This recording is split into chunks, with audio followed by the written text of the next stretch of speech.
ถติดยาวๆเพราะว่าลาวมีเยอะช่างมันเถอะก็เป็นลาวไทยอีสาน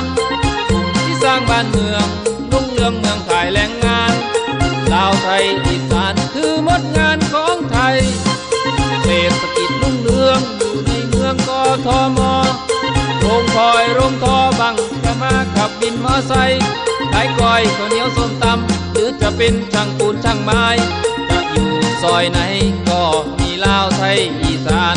สิอยู่ซอยใดมีแต่คนไทยบ้านเฮาลาวเอ้ยต้อย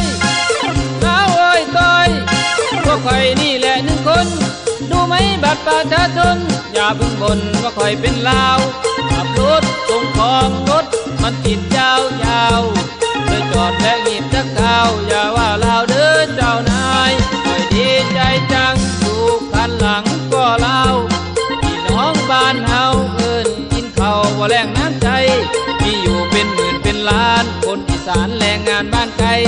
จักลาวหลายบ่หลายสงกรานต์ปีใหม่เมืองใหญ่เงียบเหงา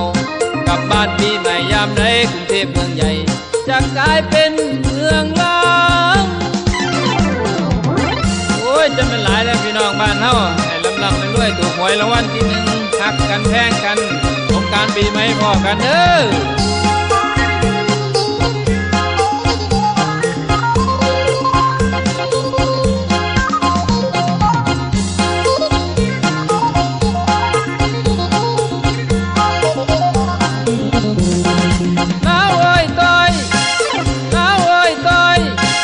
ข่อยนี่แหละหนึ่งคน